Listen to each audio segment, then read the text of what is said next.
बघा, तुम्ही बघत असाल मीरा भाईंदर महानगरपालिका टोटल पाणीच्या विषयामध्ये फेल्युअर आहे. लक्षात घ्या. सूर्या प्रकल्पाच्या नावाने लोकांना सूर्याचं स्वप्न दाखवलेलं आहे, हे दिशाभूल करण्यात आलेलं आहे. 8 वर्षापासून मी तरी ऐकतोय, 8 वर्षामध्ये 3-4 आयुक्त येऊन गेले, त्यांचा डायलॉग सेम, काही फरक नाही. टोटल जो युनिफॉर्म असतो ना तो त्यांनी दाखवलेला आहे लोकांच्या समोर. आज पण शर्मा साहेबांनी तेच बोलून दाखवलं.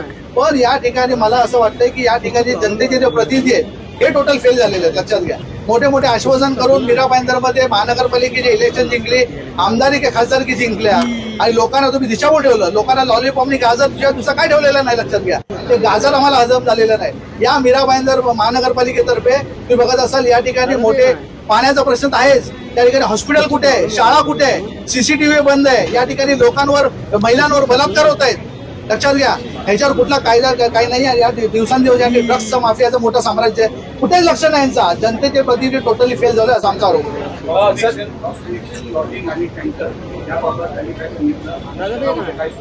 या ठिकाणी बघत असाल कुठलंही तीर्थक्षेत्र नाहीये, तरी सुद्धा या ठिकाणी मोठ्या प्रमाणामध्ये लॉज आहेत. लक्षात घ्या. त्यामुळे या ठिकाणी लॉज मध्ये 8-10 कनेक्शन आहेत. कुठून आले?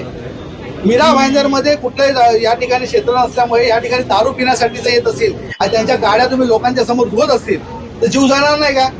लोकांना इथे पियाला पाणी नाही, तुम्ही जर गाड्या धुत असेल तर दारुड्या लोकांसाठी, ते कुठेतरी चुकीची गोष्ट आहे. म्हणून आयुक्त साहेबांना आम्ही सांगितलं, ज्या लॉज मध्ये एक्स्ट्रा कनेक्शन आणि बेकायदेशीर कनेक्शन ताबडतोब तोडण्यात यावं.